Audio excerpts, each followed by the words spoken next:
conclusion, I'd like to say thank you for being here today. Namaste, His Holiness. Happy birthday, the Dalai Lama.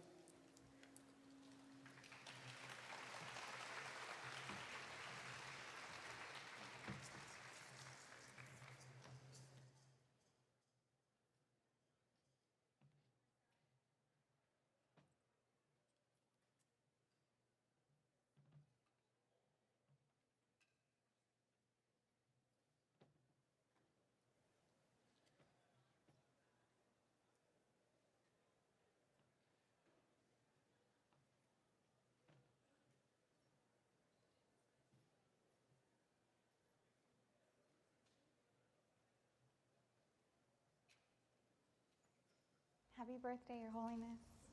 Happy birthday, Your Holiness. Hi, it's Sia. I just wanted to wish you a happy birthday to you. Happy birthday to you. Happy birthday, dear Dalai Lama. Happy birthday to you. And many more. Happy birthday. Happy birthday, Your Holiness. Happy birthday, Your Holiness. Keep lighting the world.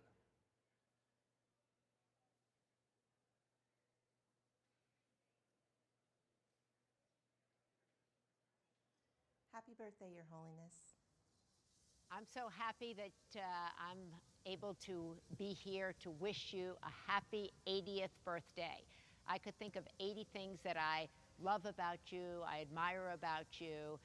When I close my eyes, I think of coming to visit you in Dharamsala, and listening to you in the room moved me. But when I think of you most of all, I think of your incredible smile, your great attitude, your joy in life. And every time I've sat with you, I've walked away happier and so grateful that I've had the chance to meet you, and so grateful for all the love that you put out into the world every single day. Happy, happy birthday. Happy birthday, Dalai Lama.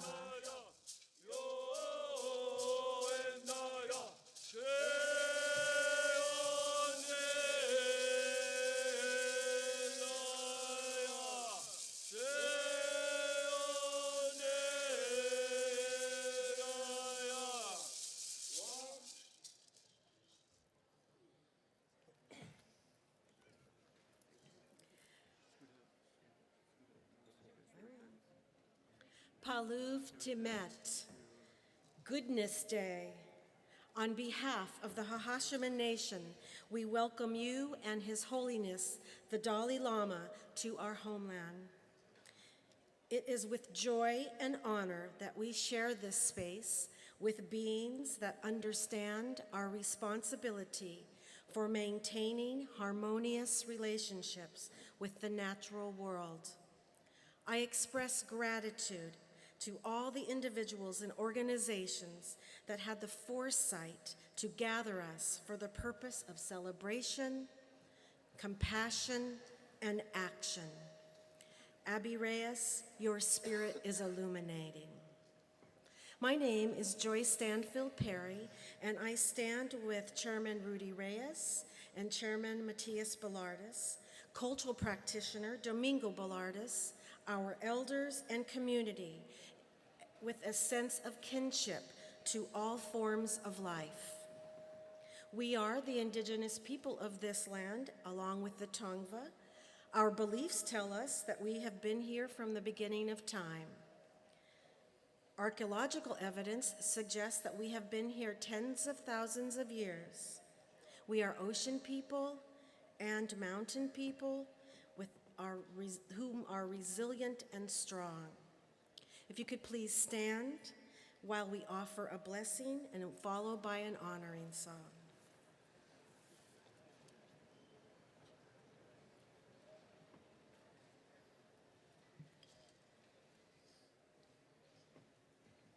Wichish, Tiwia ataham ayalanik cho'onam. Po alali picha pet cham mona. Pa cho hicha ayalinik monek hati an. Po ekap. Look after yourself properly, all of you, so that you might know the right way to go. By doing so, everything, all of your concerns, will turn out favorably. That is all.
Happy birthday, Your Holiness, the Dalai Lama.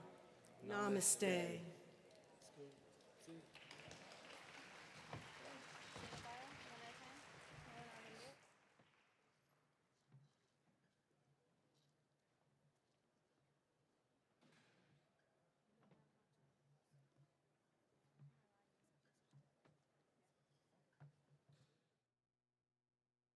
Salgira Mubarak. Happy birthday, Your Holiness. Happy birthday, Your Holiness. Thank you for all that you do. Thank you for inspiring so many people to realize their full potential as a human being. Thank you for motivating many of us to create change in this world. And thank you for teaching me how to identify my purpose in life. Happy birthday. Happy birthday, Your Holiness, my friend. This is Biz Stone here, and I have a vision for 1,000 years from now for humanity. I would like to see global collaboration and global empathy. What I'm going to do right now, however, is I'm going to prove that altruism and capitalism can be one and the same. So again, happy birthday. Ekwa Jobi. Happy birthday, Your Holiness. 80. Woo!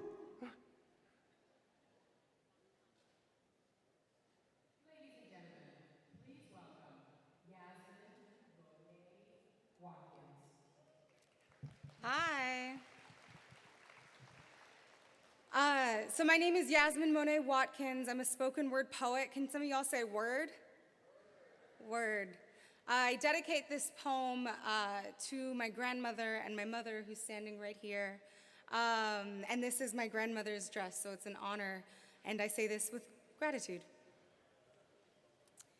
I love the way my pen finds paper early in the morning. For family, a loving, supporting den of lion women. I'm grateful for my single mother upbringing. For Black women, queer women of color, other mothers who raised me as their own, lifted me from clueless chick to soulful soldier warrior. They taught me how to fight, how to love. Man, I love love. Love, the way it settles on his smile when he genuinely laughs, the way her hand feels like a revolution every time hers is in mine. I love laughter. Wide-mouthed and full, the way it sits in my belly like a pastry or pie. J'aime la nourriture. French croissants, chèvre au raisin. How lucky I am to have tasted the finest from other regions. Ooh. How I love this planet. Love the way she drapes compassion around these Cali Beach brown shoulders like a faux fur jacket. Did I mention I love my fro? Unwieldy and wild, my hair don't belong to nobody but me. I'm so pleased with the woman I'm becoming. Grateful for a space of my own with a future bright as flame like the sun on my no-hope porch chair during morning meditations. I'm grateful for the ocean. In her sea-salted waves, I first found home. I found a home in my own body.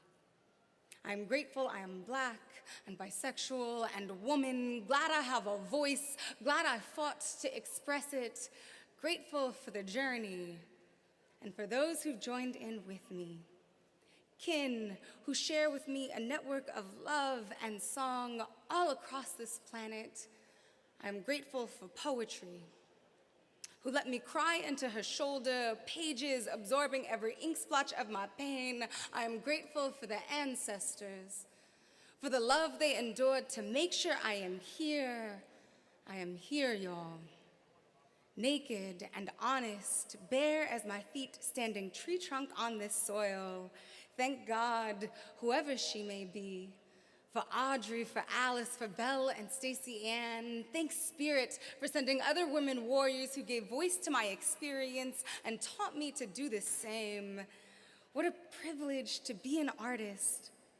A door-to-door salesman knocking with heart on sleeve, exposing the parts of our humanity that most are too afraid to show. I am grateful to be an instrument, open and receptive to the muse. I am grateful, I am grateful, I am full.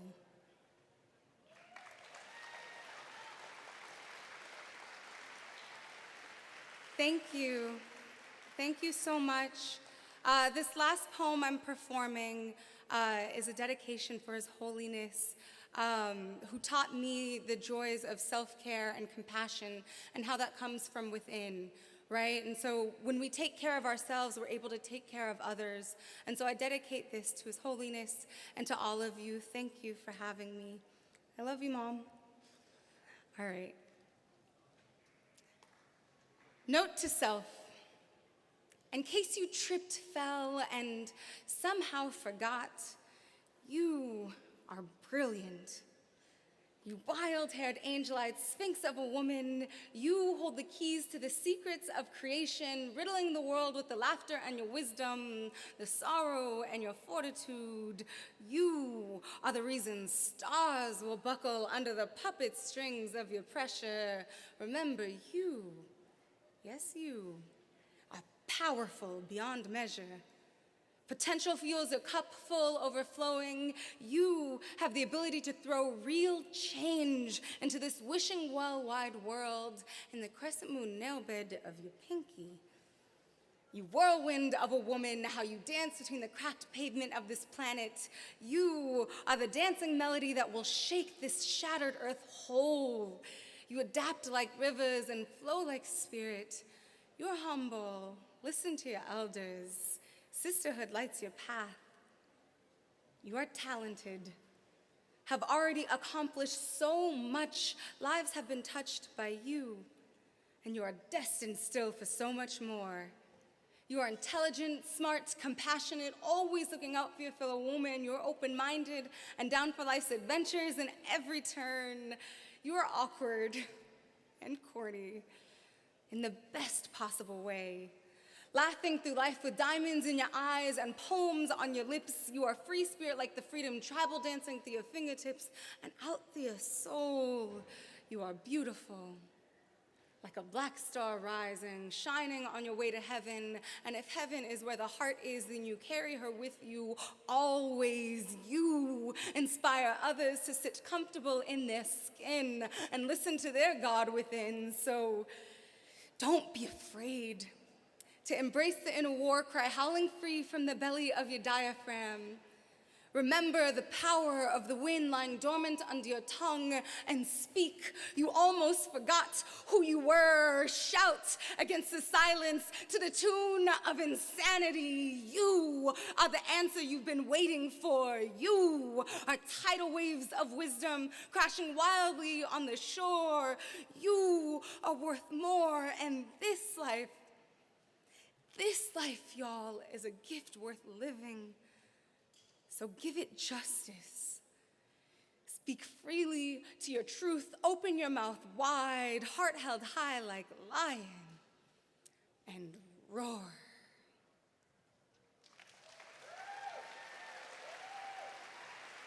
Thank you so much.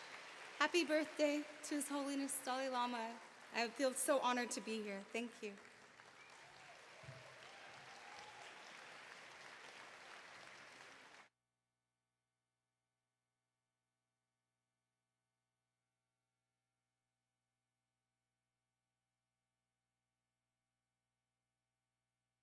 Happy birthday to you.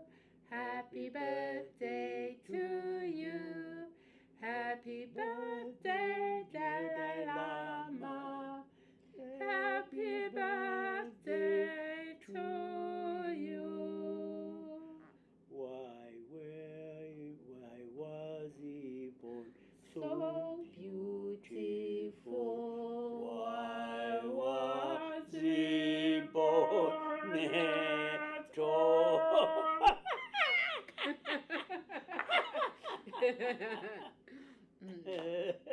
Happy birthday, dear friend. Happy birthday.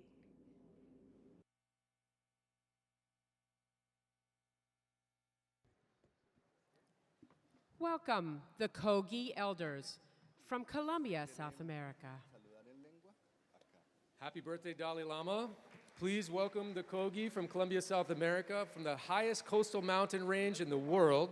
After 500 years of evolution and staying away from civilization, they feel it's urgent. They have an urgent message today for you and the Dalai Lama. Sayankwa, he kasa hanya hika. Sayankwa hanya kabla hanya naman tutay no kajika say yankwa me corazón. From my heart. Have a seat. And then Jorge.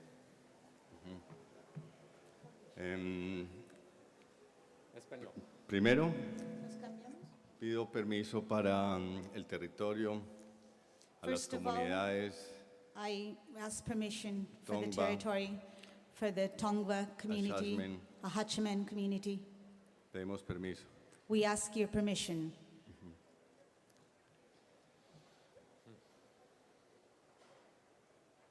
Así como necesitamos para vivir, In the same way that we need to live, llevamos muchos años restándole a la naturaleza. we've also taken many years taking away from nature. Imaginémonos en unos segundos cada uno el aire que ha respirado en su vida. Let's imagine together for a few minutes all the air that we've breathed during our lifetime, Cada uno. each one of us. Todo el agua que hemos consumido en nuestra vida. All of the water that we've consumed throughout our life, En la leche, en la ducha, in milk, during the shower, en los baños. in the bathrooms. Todos somos ricos. We're all rich. Tenemos millones de moléculas y de partículas de aire. We have millions of molecules and air particles, Millones de gotas de agua. millions of water drops. ¿Y a quién le estamos pagando? ¿Quién paga por eso? ¿A quién le estamos pagando? ¿Cómo le hemos devuelto nosotros eso a la And naturaleza? who is paying for that? Who are we paying? How are we giving back to nature for all those gifts? Las comunidades ancestrales han estado haciendo ese trabajo, han pagado por nosotros. The ancestral communities have been doing that work. They've been paying for us on our behalf. Es necesario que empecemos a sumar. It's now necessary that we begin to take away, to Tenemos add, que regresar, que darle a la naturaleza. to give back to nature. Bueno, desde la Sierra Nevada estamos trabajando en reconocimiento de un plan para la continuidad de la vida. From the Sierra Nevada mountains of Colombia, we're working on a plan for un plan of recognition for life, Que incluye 4 puntos. which El- includes 4 points. El primero The first es ¿qué vamos a hacer? is what will we do? Now. Ahora. Sí. Porque llevamos 2015 años de teoría. Tenemos Because que we've cambiar. been theorizing for 2015 years. It's now time to change. El segundo es el respeto. The second is respect. Es reconocer la ley de la creación, It's to recognize the law of creation, la ley de origen, the law of origin, la única ley. the only law. El tercero es reconocer la autoridad de las comunidades que pueden garantizar la garantía y la protección. The third is to recognize the right of the communities that are the only ones who can guarantee, que pueden garantizar, Garantizar la garantía y la protección. the protection and guarantee. Por ejemplo, las comunidades que nunca han matado, For example, communities who have never killed, que nunca han acabado los ríos, who have never polluted the rivers, ended with the rivers, que nunca han tumbado las montañas. that never clear cut the mountains. Ujú. Ellos tienen la autoridad para la conservación. They have the authority to conserve. Y el cuarto punto And the fourth point es que nos tenemos que unir todos. is that we must all unite. Nos tenemos que unir las religiones, los científicos, las compañías, We must unite religion, the scientists, the companies, lo público, the lo public, privado. the private. Tenemos que trabajar todos por la vida We shall all work together for life. y materializar esta visión espiritual. In that way, materialize this spiritual vision. Señale. Singale.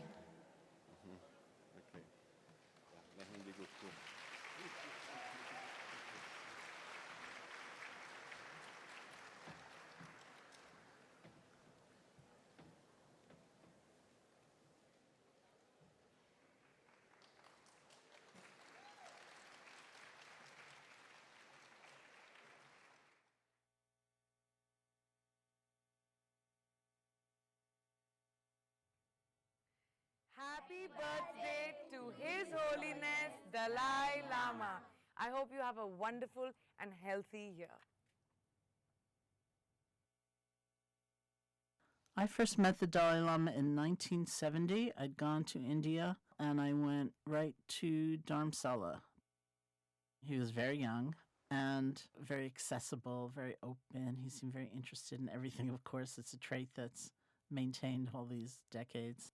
We had established our retreat center, the Insight Meditation Society, in 1976. And in 1979, we heard that he was going to be visiting Amherst, Massachusetts. We wrote a letter, dashed it off to the private office and said, hey, we're a Buddhist center. Maybe he'd like to visit us too. And one day we got a letter back saying, yeah, he's coming. So we had a visit from the Dalai Lama.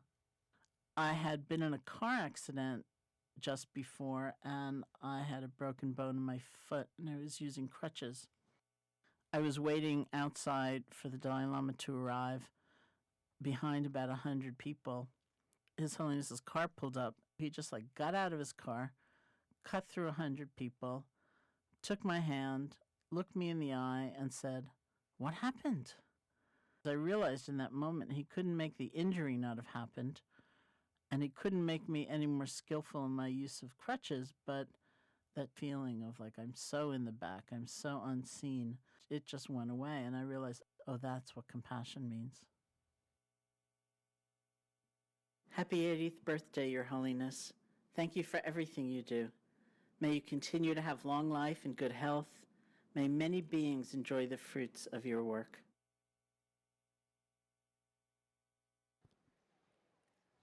Ladies and gentlemen, please help us welcome Run River North.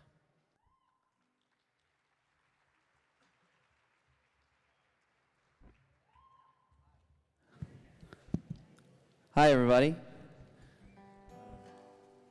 We're Run River North, and we are from the San Fernando Valley, California. And we're going to play 2 songs for you guys off of our first album, off of our only album. This one's called Growing Up.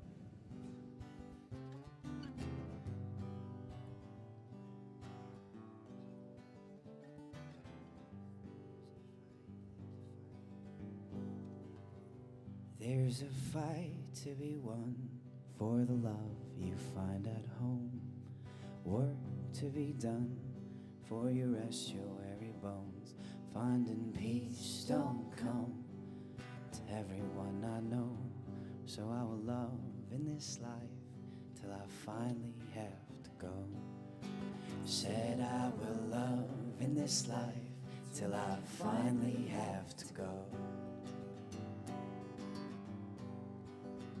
Well, I know I have lived just a wrinkle of my life, and I hear so many times it'll be over if I blink twice. Please forgive if I don't walk off that plank stuck in your eye.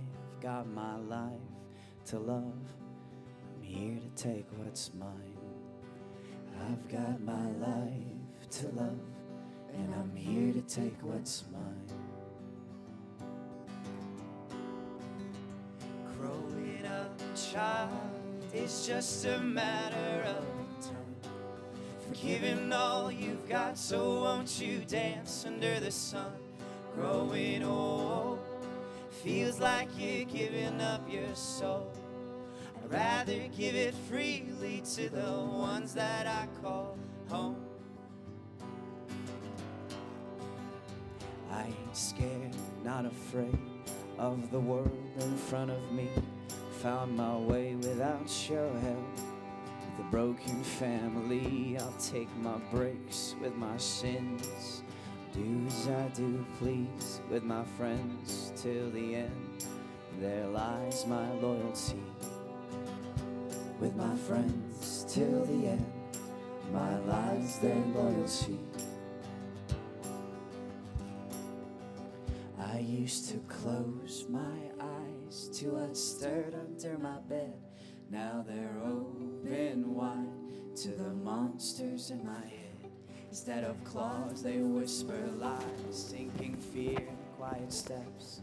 So I'll fight in the light till I give my final breath. Said I will fight in the light till I give my final breath. Oh, I will fight in the light till I give my final breath. Said I will fight in the light till I give my final breath. Growing up, child, is just a matter of time. Giving all you've got, so won't you dance under the sun?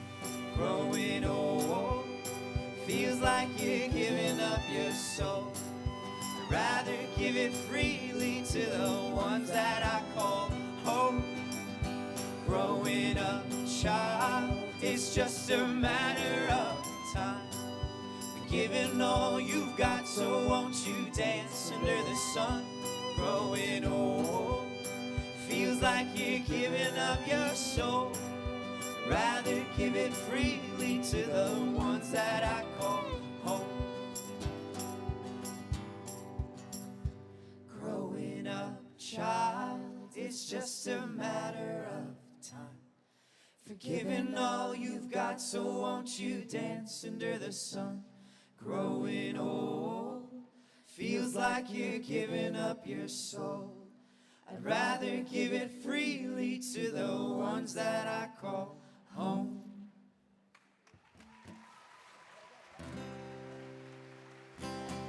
Thank you so much. It's kind of crazy that we're here. We have no idea how we got up on stage, but happy birthday, Dalai Lama.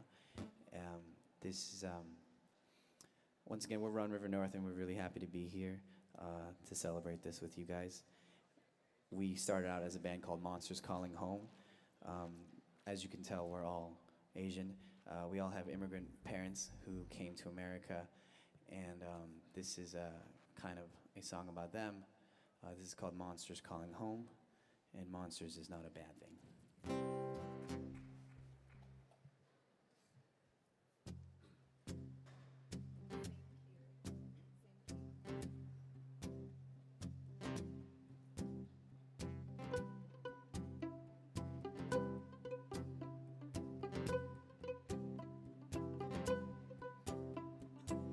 They're walking heavy to the beat of a broken drum, digging for worth in a land under a foreign sun. The children call bitter words of a strange tongue, and hearts down. They're walking heavy till the dying's done. Oh, oh, oh, oh, oh, oh, oh, oh. I see their hands. Some hold the bottle, some hold me. And in their eyes, a wave of light in a sea of black. Voices low, trembling for blood to treat. And would they know of a deep that cries too deep in the night? The night, oh, they call in the night, oh, they call now.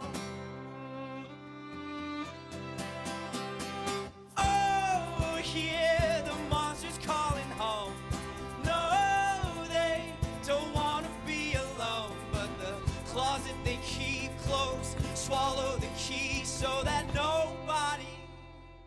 nobody knows how they beat. Oh, oh, oh,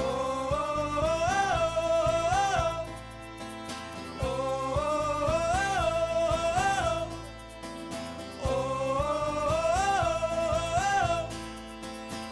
They beat their chests to the sounds of their broken hearts. Crying wolf under sheepskins, reaching out their claws, stomping their feet, never letting up the dust, choking off their lungs. Told to be a father, growing up into a fatherless son. Oh my son, won't you come, won't you come? Son, oh my son, won't you come, won't you come? Son, oh my son, won't you come, won't you come? Son, oh my son, won't you come, won't you come?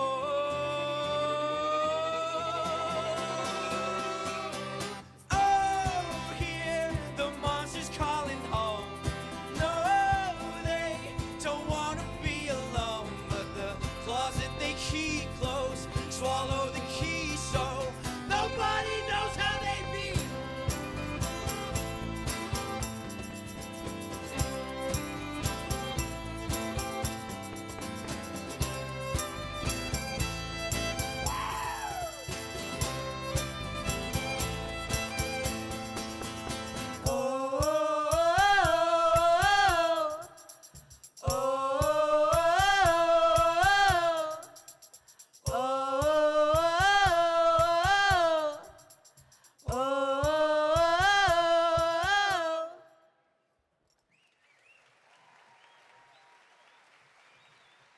Thank you.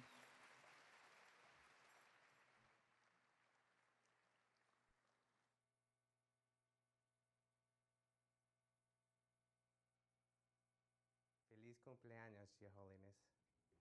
Happy birthday. Long, long life. Happy birthday. Namaste. Your Holiness, may you finally feel on your 80th birthday all the good you've ever done come at you like a wave all at once, so you know how much your life has mattered to us. We are really happy you were born. Happy birthday, Your Holiness. Happy birthday to you. Happy birthday to you. Happy birthday, Dalai Lama. Happy birthday to you. I want to be just like you when I grow up someday, Dalai Lama. Happy 80th birthday. Choose to be optimistic because it feels good. Happy birthday, Your Holiness. Happy birthday, Your Holiness. Happy birthday, Your Holiness.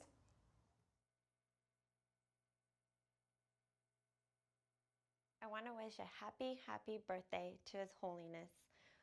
A happy birthday to everything he has shared with us and given to the world. Happy birthday to you. Hello, this is George Lucas, and I'm just here to wish His Holiness a happy 80th birthday. Happy birthday, Your Holiness. I hope you have a wonderful day. I hope you are able to understand just even a fraction of how loved you are and how necessary you are to the world right now, and how much joy and hope you give to so many people. Thank you so much for the first 80 years, and here's to the next. Happy birthday, Your Holiness. Your Holiness, on this milestone birthday, I would like to thank you so much for being a role model of authenticity and making a difference in the world. Please welcome the Hopi visiting from northern Arizona and dancing for the first time for His Holiness the Dalai Lama.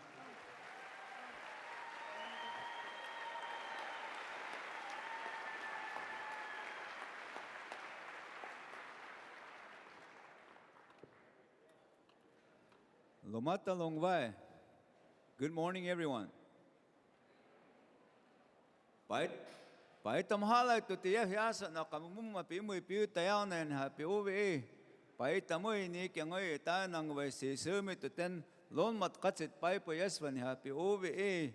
Yan sanen itam ahoy ita katsi hupit tu ten akha kami piu upat katsit yasvan happy uvi. Po ima ay nanan iwakoy o matay kwakwat sangaw selak tamoy piu palak o katotok itam aw yurik yakapihalay today. Our dance, the eagle, the kwaha, is the messenger. The messenger for each and every one of us from our hearts. So when we dance, it's a prayer.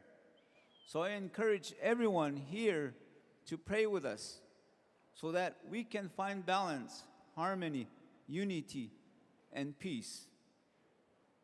This is what Hopi means. So we're not Hopi yet, we're being as Hopi as we can be. Someday, hopefully, just like reaching enlightenment, it's a way of life. But how do we achieve that? We need each other's. We're all here living on one earth, under the universe. So let's set aside our petty indifferences and find the compassion to forgive ourselves so that we can heal. And this will resonate from within, without, and back again.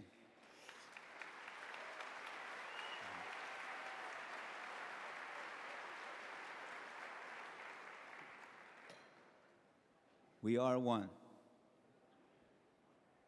So this is our prayer, and I hope you will join with us as we're dancing and singing, because all the messages within our songs, within the spirit, the ego takes us to the Creator. And the Creator resonates this throughout the world and throughout the universe. Kwa kwa, hope you enjoy. Tayo mahala kyang nahong matutanu.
On behalf of our Eagle family, on behalf of our Hopi people, we wish His Holiness a happy Hopi birthday. Kwakwai.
No, wait one second. Ah, there we go. Good morning, everybody.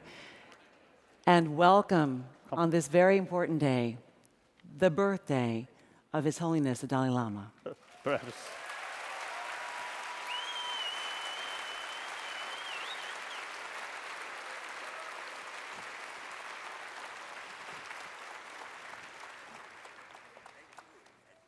Thank you, thank you.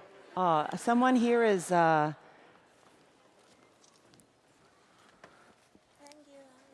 giving him a shell. Thank you.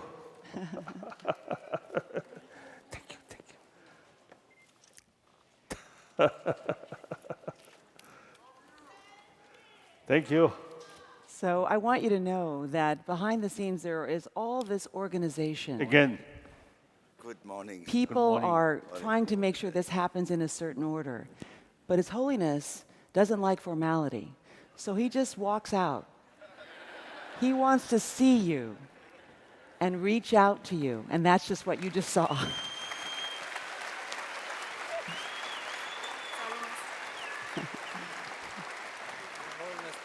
Yes. See you again. So he's being greeted now by many of his friends. You see Loretta Sanchez on the right, the Congresswoman.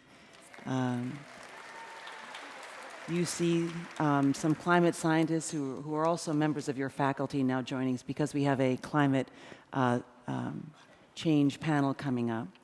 Comfortable? Comfortable? Okay. Thank you.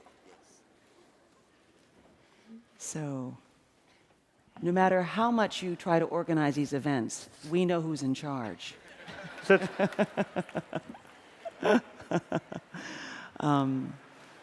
To help, thank you for seating. By the way, as you sit down, I should probably tell you that His Holiness slept in until 2:30 this morning, but nevertheless still prayed for 5 hours for all of us, for compassion for our humanity. Okay. Yes. Now, let us begin Very good. with UCI Chancellor Howard Gilman.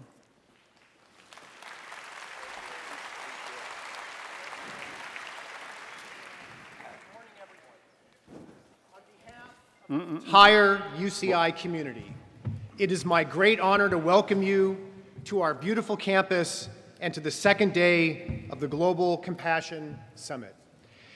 It is a great privilege for us to host this summit since our fundamental mission overlaps with the larger themes of this gathering. We embrace the role of convening groups of people who are seeking knowledge and understanding of important questions. And this is an occasion for us to be reminded that in our own way, universities such as ours strive to be models of how diverse groups of people can come together, learn together, and work together for the purposes of forging a deeper sense of our common humanity, a deeper appreciation of the glory of our diversity, a deeper understanding both of enduring truths and of the miraculous new discoveries and insights of our age, and a deeper commitment to addressing the most pressing challenges facing humankind. It is our article of faith that these dimensions of wisdom are to be revealed through empathetic human encounters, philosophical and theoretical reflection and debate, exposure to creative expression, and the hard-earned, rigorously forged lessons of science. All of these elements will be in play over the next day and a half. When we are at our best, institutions of higher education bring into the world people who are kind, thoughtful, inquisitive, analytic, open to new ideas, and committed to the values of a peaceful, diverse, conversational community. These are the common goals that link our university with the Global Compassion Summit. And so as we get underway, I hope you will keep in mind the great motto of the University of California, Fiat Lux, let there be light. I'm looking forward to the new light that will be generated as a result of this summit. Thank you for being here. Thank you for your commitment to a more enlightened world.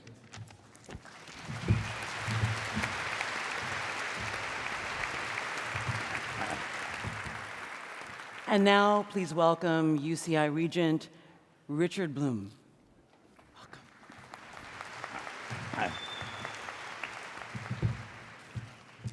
Thank you, Chancellor. I can't think of anyone who could bring more light to a university than His Holiness the Dalai Lama.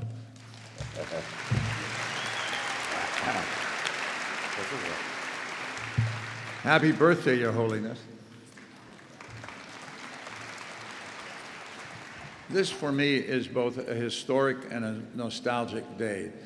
His Holiness and I were both born in July 1935, and we have celebrated birthdays together, 60, 70, 80, and I asked him last year, what do we do for 90? His answer was wheelchairs. But I have a better suggestion. Maybe 90, we walk around the Central Cathedral in Lhasa and save the wheelchairs for 100.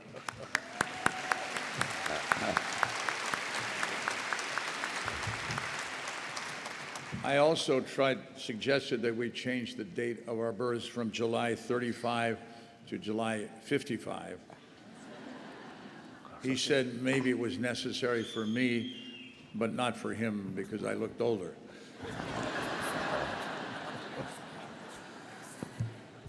But you might ask, well, how did I get involved in all this? And what does it mean to UCI and the University of California? 46 years ago, I went to the Himalayas as a climber. And it was a strange land then. We now, with the president of our American Himalayan Foundation, Erica Stone, who's run the foundation for 25 years, it's like a second home. But in those days, the trails were narrow. We never saw anybody we knew, but there was a kindness, not in a subservient way by the Sherpas and the Buddhists. And it had to come from somewhere.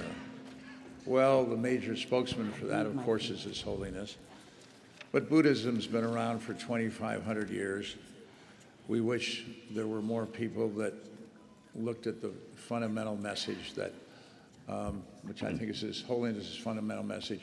If you want to have a happy life, the best way you get there is by trying to help others. That is what our American Himalayan Foundation has been about, and that is what the Blum Center for Developing Economies is at UC. We started at Berkeley about 7 or 8 years ago. We are now operating in 10 campuses. We, in the last year, have gotten started at UCI.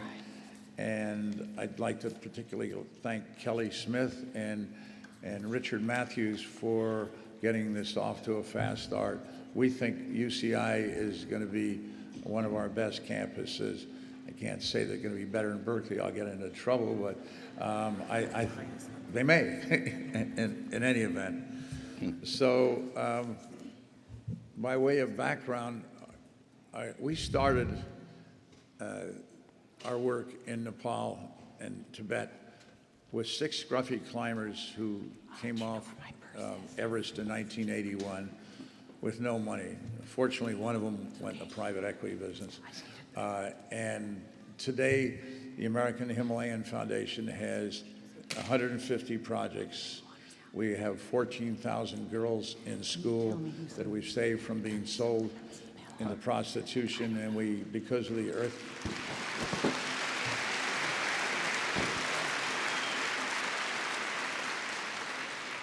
And the earthquake, we've just been there. It's a heartbreak, and we have just agreed to take on 4,650 more girls. Not quite sure how we're going to pay for it, but we'll figure it out.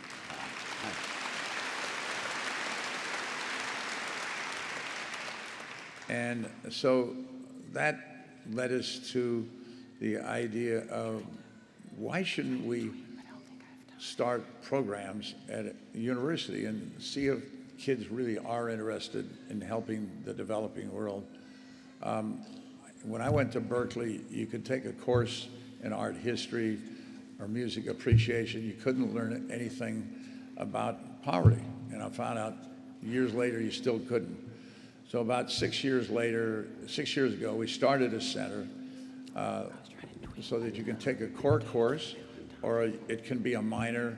You take a number of courses. You have to work for months in a program overseas.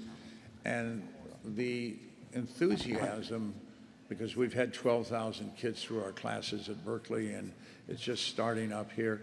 And everywhere we go, we find young people who want to help the rest of the world at a time when everybody has 100 reasons to be down on our society and our future. I see it quite differently, because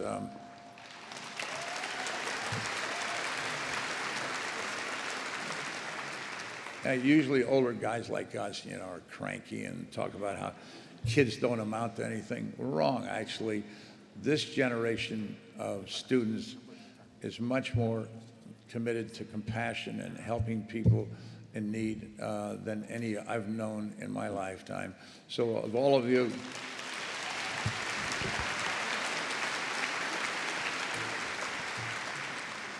there, I thank you. And I think that's enough, because I think the person you really want to hear from is my old friend, my teacher, my professor, my rabbi, whatever you want to call him, His Holiness the Dalai Lama.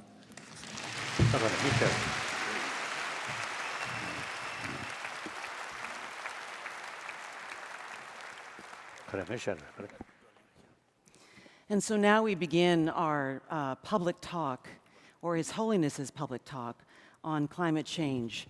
The talk is entitled Compassionate Planet, the Effects of Climate Change and Taking Action to Resolve This Global Issue. And on this panel, there are a number of people who have devoted a great deal of time and have made a great deal of difference in raising awareness throughout the world about this global problem, this greatest threat to the future of humanity, which is climate change, otherwise known as global warming. On this panel, I would like to introduce everyone. There may be some people, by the way, because people have been added. No, I think we know everybody here's on the panel. We have with us Isabella Vellaconia. She, in addition to teaching earth sciences and physics here, she is also a senior scientist at JPL, and she researches remote sensing to measure how ice sheets in Greenland and Antarctica are being affected by climate change. We have Mia Yoshitani, who is an activist for economic and environmental justice for vulnerable communities, who are going to be greatly impacted by climate change. We also have here Dr. Ramanathan, who is also a member of your community here. He is, of course, the scientist who discovered the super greenhouse effect of linking CFCs to global warming, a very important voice in the research of climate change. And also we have with us the wonderful Walter Monk, who you should know is older than His Holiness the Dalai Lama by a few years. Yes. How old are you, sir? I'm 97. 97. Wow. And That's amazing. That's amazing. I know what I'm going to do when I'm 97. I'm going to give a talk at UCI. And that's right. In fact, I should mention that he works, I'm understanding, 7 days a week to work on this issue of climate change because he wants to complete his research, and you should know about him.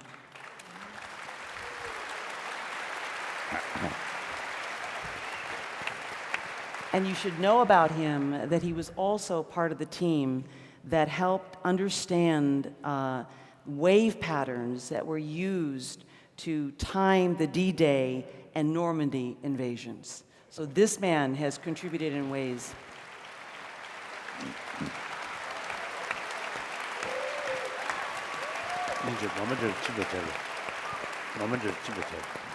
You may have heard me talk about Congressman Sanchez, who's also joining us here on the stage, a very important voice as we talk about this issue. It's important to have someone from where you come and what you're doing, because clearly it's going to take people in your kinds of positions to talk about how we can actually make change. We have, of course, your chancellor also with us in your region. So let's now begin our conversation. I think that one of the most important things to understand about climate change is that it's very difficult to see it happening. And one of the problems is that we don't have the ability to see it happening because we only live a certain amount of time. But there are people who have seen change, who have seen it happen. And there's no doubt, by the way, we're not talking politics here, we're talking science here today. The train has left the station. The warming has begun, where now the question is, what can we do about it? Walter Munk is old enough to have witnessed watching this change. Walter, first begin by telling us what the oceans were like when you were a boy and how you have seen them change. I think firstly, I want to see, you come here, you are He wants you to sit with him. You are the oldest person. He wants you to have a great... I'd love to. He wants you to be honored by sitting next to him. Thank you. Wow. Thank you. Oh, my goodness. Good, good. Are you comfortable? Good? I am comfortable. Good, I imagine Thank you are. Would you like to move down one then? Thank you. Would you like to move down here, please? Thank you. So the two of you, wise men who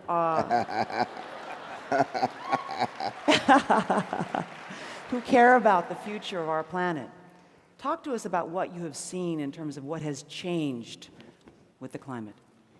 Well, the oceans have gotten warmer. Sea level since I was born has gone up 20 centimeters. And talking about climate change has continued all the time. And I want to tell His Holiness that I walked away from yesterday's discussion to see that I am on the side of saying that the data is overwhelmingly in favor of proving that there has been global warming, there has been sea level rise, that people in their consumption of fossil fuels are responsible. But the question of whether we can do something in time to help is the most difficult one. And I walked yesterday away from yesterday's discussion that the word compassion is the answer. And I think we know a lot more, even if our knowledge is imperfect, about the climate issue and the ocean warming and the data, then we know whether there will be the adequate compassion for people in other countries to help those who will need to be helped in times to come. So to understand some perspective on this, 97% of climate scientists agree. Politicians disagree, but climate scientists really don't disagree. 97% say that climate change is here and that man-made actions are part of the reason. So now the question becomes, His Holiness the Dalai Lama, since 2000, for many, many years, but in 2012, talked about climate change. You warned that every nation will suffer if governments don't think about the impact, about doing what they can, and don't think about the common interests of humanity, not just their national interests, but the common interests of humanity. And you have said that since climate change and the global economy now affect us all, we have to develop the sense of oneness of humanity. So what is your response to this idea about whether we can do something to change this future? I don't know. But in any way, you see, we have to make effort. Then even fail, no regret. But right from the beginning, oh, we can't do this, we can't do that. That's, I think, the real sort of the foundation of failure.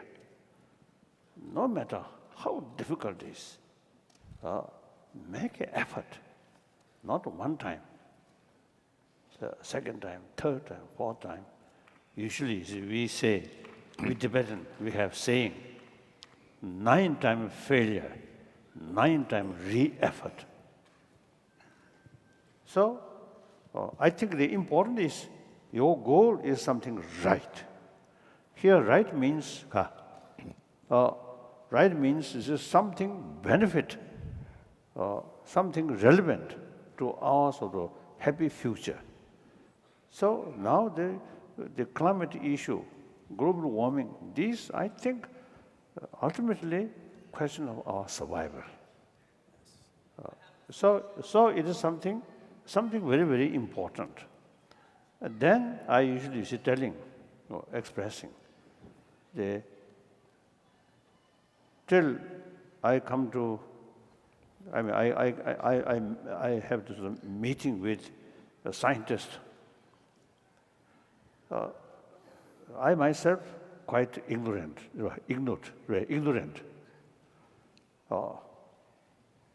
So inside we were in Tibet.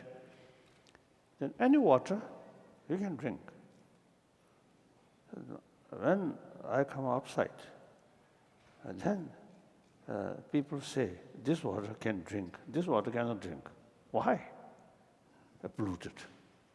So then, you see, I realized, it is so serious matter. Then at the same time, I have this sort of, I think because of the hope, you see, develop. Some my friend in Stockholm, in the middle, there's one big river. Some my friend told me, some time back, no fish in that river because too much polluted. Then, you see, gradually some fish reappear because in the riverside, many factories, you see, they make special arrangement, not polluted the water. So that shows, you see, we have, without sort of a close factory, keep factory still going on, but pay most attention, not damage environment. So we have this technology, we have the method. So then,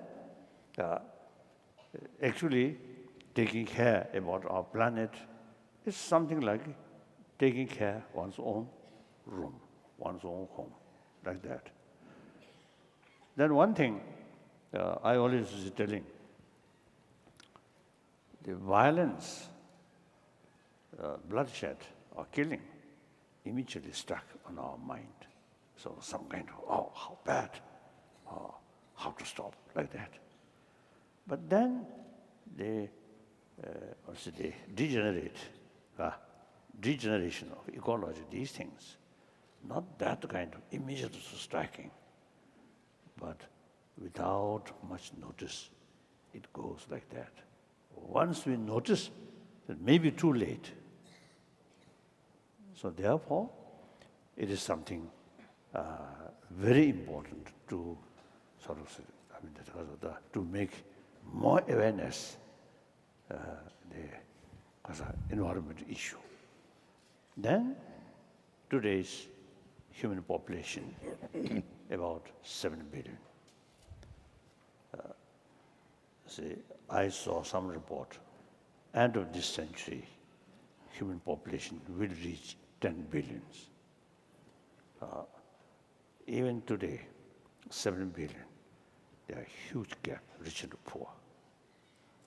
Not only global level, but also national level, like the United States, a very rich country. But there are many people poor. One time in Washington, I had opportunity to talk, a public talk. I mentioned this the capital of the richest country. But the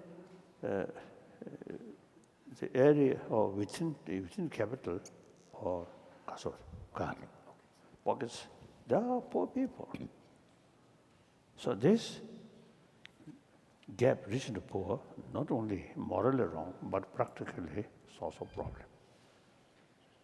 So then, say, the proper way to reduce this gap, not some social country, the richer family, richer people eliminate, not that way, but the poorer section of the people's, their living standard must raise.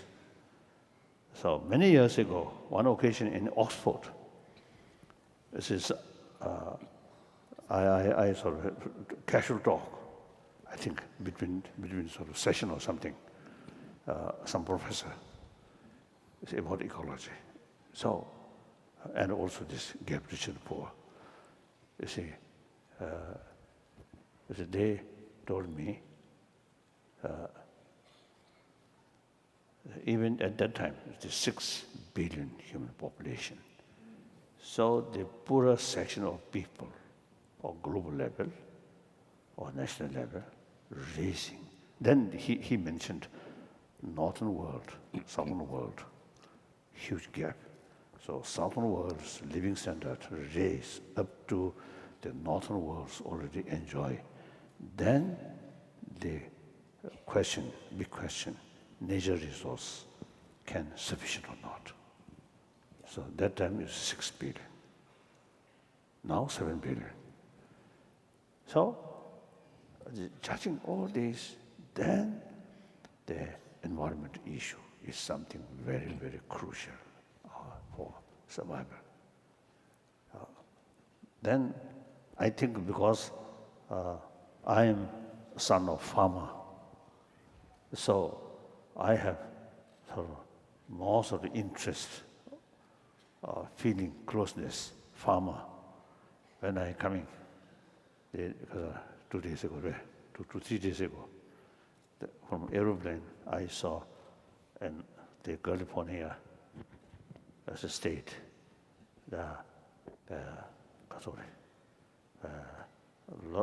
lot of area still empty, and some small pockets, some sort of cut farms, oh, so they utilize this certain sort of technique, water, from, isn't it? So then some feel green, feel happy, something living, very good, productive. Some empty, like desert. So I wish more people go there and work. And then recently I was in Australia. There also I sort of experienced the large area of Australia, just a desert. The kangaroo enjoy, but you see, then maybe some lizard. So actually, quite big area empty. So now we also have the technology, they transform seawater into sweet water. What do you call that? That I Desalination. Oh, that I don't know. You see that once I noticed. You see, one occasion, you see, long journey by car, the sea coast. I think from San Francisco or here or something, many years ago. On the road, one big factory there. Then out of my curiosity, what's this big factory? Then they say, what a factory for this one. Desalination. Desalination. So that shows we have the ability, we have technology, transform seawater. Then I sort of expressed this many years ago in Australia, all sides of Australia. You see, make effort. Each decade, few 100 square miles within, inward, all sides. Then use solar power. Solar power. the plenty of sun. Then build this sort of factory, because as desalination. Again, I forget. You see that factory. Or then you see plenty of water. So that same, I feel, is California also. I think you have the technology, you have, I think, manpower. Instead of concentrate on big city, maybe better in these sort of empty land, cultivate land, use seawater, and then, you see, in India also, I often use expressing the real sort of development, or real transformation of India should start in village, farmland, countryside. Countryside, century-old certain way of life. Then some new big cities, always easier expand, more building. So I think whole world, I think we should pay more attention to cultivation. And then now the road is from airport up to the city. You see, some area, a lot of, grain. Some area,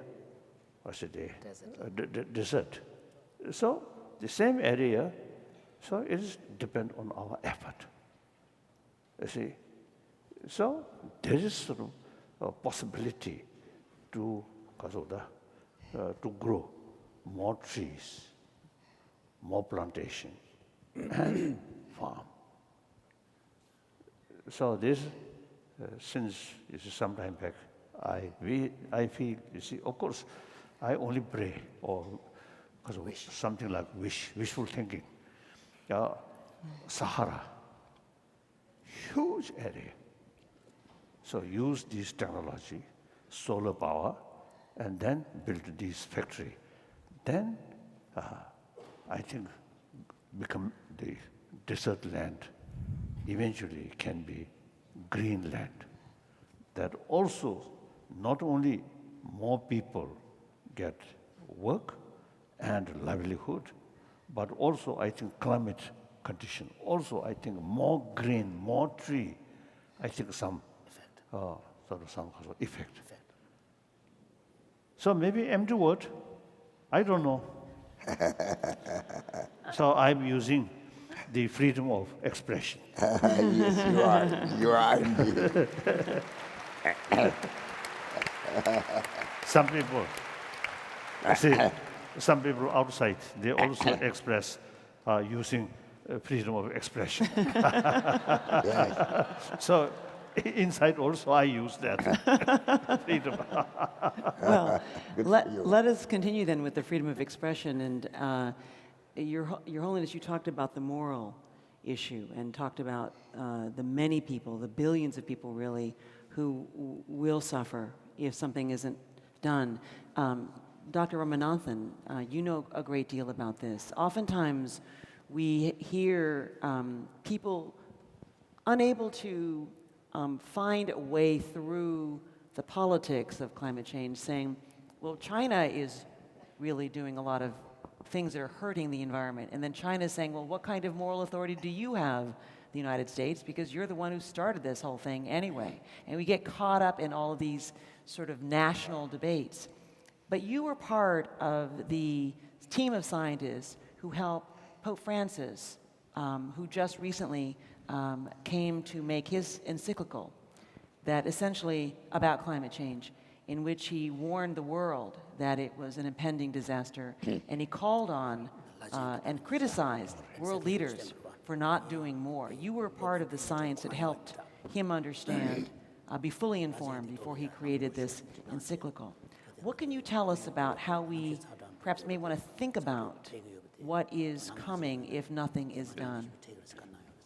Thank you, and His Holiness has already mentioned it, so I want to build on that. Good. The first thing not many still realize is that drastic climate changes which we hear about is not going to happen. We're not talking about 100 years from now, 200 years from now. We are talking about 30 years from now.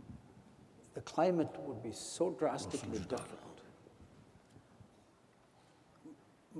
Based on my own work, which is collecting data, observations from satellites, ships, and aircraft, that suggests to us this change, which already started, by another 30 years, it'll be so large, it'll be felt by everyone, every living being on this planet.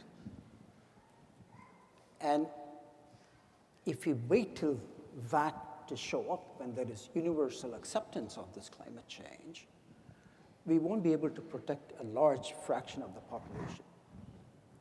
Particularly, the poorest 3 billion were still living on 18th century technologies. And mind you, they have very little to do with this climate pollution. And they will suffer the worst consequences. Just to give you one example, an example which is dear to His Holiness, the Tibetan Himalayan glaciers provided headwaters for all the major rivers of South and East Asia. 2 billion depend on this. And that's where we are seeing some of the largest warming in addition to the Arctic Ocean.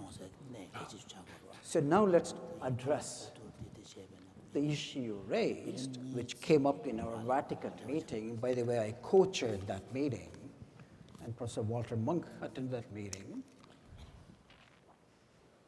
There's top 1 billion population. Top 1 billion. Billion. They consume 50% of the fossil energy and are responsible for 60% of the greenhouse pollution. I'm not pointing a finger, because remember, when you point a finger, 3 are pointing towards you. I'm certainly part of this top 1 billion. It also shows a solution. This is the most informed, educated population. We should be able to reach that population with His Holiness' message of compassion. So now the issue is, I talked about what we say intragenerational equity. The other issue is, how about generations unborn?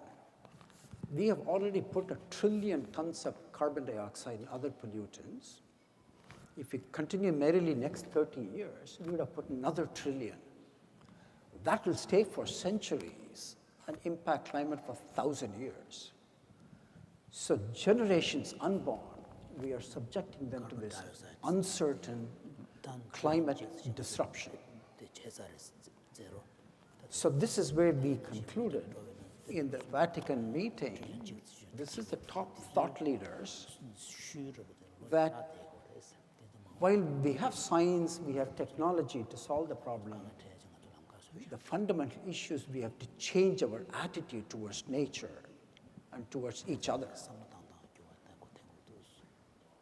And I want to tell this audience, this is exactly what His Holiness has been talking about last several decades. He connected the inner environment with the external environment. It took us 40 years of research to come to that realization. So we need to change our attitude towards nature, and compassion is the way to do that. And Pope Francis emphasized also this. The second is, the solutions are there. I don't want to say it's easy. We switch to renewables, avoid waste, and improve efficiency. His Holiness already mentioned that. The cost of that, if it distributed amongst 1 billion, it's $450 per year. Per person? Yes. $450 per year per person. Amongst just the top 1 billion. Among the top 1 billion, as opposed to the 3 billion you say who are impoverished and who don't have the ability to change it, the 1 billion who are mostly causing it, $450 per person, and you're saying we can implement the change, pay the cost of making dramatic change on our environment? Correct.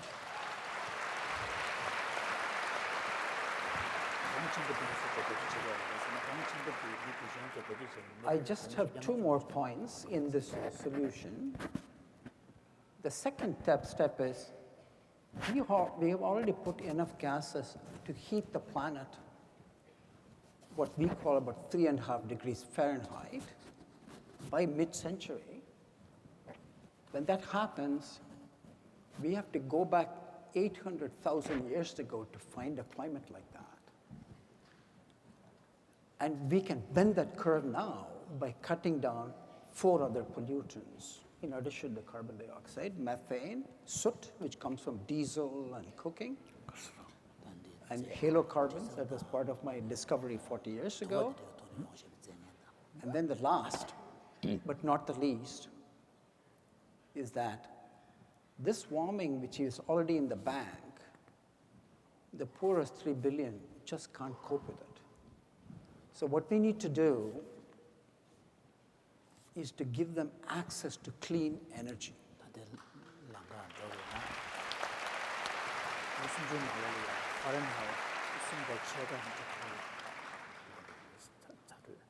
His Holiness already beat me to that. He already mentioned that issue. And this is clean energy for cooking, heating, lighting, and getting water. You know, women walk 3 to 5 miles to get water. Remember, I'm talking about 40% of the planet we have left behind. So then you ask, what is the cost of that? Let's assume the top 1 billion would pay for this. It's only $250 a person. And we ask, why should I pay to a woman sitting in Kenya or in Dharamshala? If we don't give them clean energy access, they follow our pathway.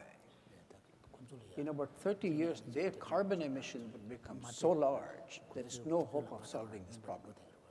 So for our own selfish interest, we need to provide that access. And fortunately, those technologies are off the shelf, giving them. So none of the problem about climate change is an unsolvable problem. The key to that is compassion. And we, the top scientists in the world, we had about 20 Nobel laureates, theologians, philosophers. This was May 2014. We concluded this problem now is out of the hands of scientists, even media, or even leaders. It's at the hand of faith leaders of the world. You have to, Your Holiness, persuade the billion, many of us are sitting here, that this is a problem of compassion. Thank you.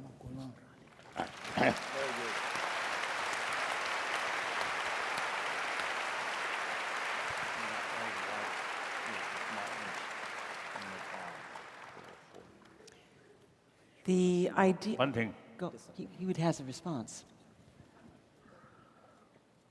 Of course. I often express once my weakness is once open my mouth, then blah blah blah blah blah go that way continuously. So me too. Oh, then very good. You see, 2 person, same habit. That's very good, very good, very good, very good. So I just want to share.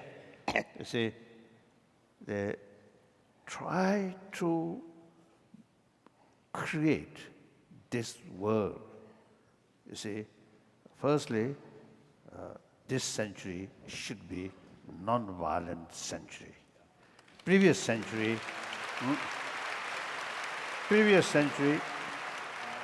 lot of violence. So, violence, you see, war, I think worst kind of violence. But we consider war is something normal. Individual, few person killed, murder, very bad. 1,000 people killed, normal. And sometimes you see, even to the praise, war hero, like that. So I think the reality much changed. Today's world, each continent heavily dependent on other continent. And within the continent, every country, economy, environment, everything interdependent. So whole world, like now that kind of reality. So according that reality, war, destroy your neighbor or other country. In ancient time, destroy of the nation or community which creates some problem for you is your victory. Now, today's reality, no longer that. Destroy, so-called your enemy, is actually destruction of yourself. So that's the reality. So therefore, our perception, our concept, still in our mind of war. So our percept still thinking old way.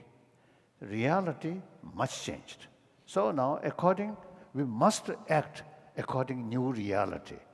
So now in order to create century of dialogue, in order to create a century of peace. So then different nations, I think individual nations, very possible, demilitarize. The concept of war is outdated. So any problem, through talk, through dialogue. So war mission now no longer relevant. Yesterday we mentioned first step, nuclear weapon should eliminate. Then gradually the offensive weapon. Then gradually, I think defense ministry, I think change some kind of another sort of work. So then, as you mentioned, I think we can save plenty of money. Each country, I think, except some country is not to spend much money for defense, for war mission. But bigger nations, you see, I think spend a lot of money. In a way, you see, it is a big contradiction. Nobody wants war, particularly completely because of frightened nuclear weapon. So nobody wants that. But at the same time, you see, keep these weapons. So actually waste of money, isn't it? Yes. So now, you see, any problem, through talk, including these terrorists, religious reason, bring together. They're also human beings. Their sort of present method is actually very harmful for their own cause. Talk. You see, these are very bad. Something enemy side. Mentally sort of more distance. Then they themselves feel isolated. Then they become lawlessness. Bring together. So that I just want to share, you see, with compassionate feeling, sense of global responsibility. Then, you see, try to make this world more peaceful, more compassionate. Then we can save a lot of money. Then that money can spend like ecology protection, all these things. That's I feel. So I just want. Very good, very good. This feeling of global responsibility that you're encouraging, and also Dr. Ramanathan, you're also talking about this idea to sort of see the world as one place and to not see it with divisions, but rather those of us who have power to make a change and those of us who don't, who are the overwhelming majority. It reminds me of an Inuit leader who said to me, Aqualuk on Greenland, when I was interviewing him, he said, "Why should my people, who, by the way, are dying because they're falling through melting ice that they never saw before, who aren't able to hunt for seal as they used to, because the ice is melting so quickly. He said, "Why should my people pay the price for your lifestyle?" He said, "We are the canary in the gold mine, and we are telling you the earth is warming. It's warming fastest here, and it's coming to you. For all of our sakes, the sake of our world, but for your children and for your children's children, it is time to act now." Which brings us to Isabella, I should call you Professor Velikonye.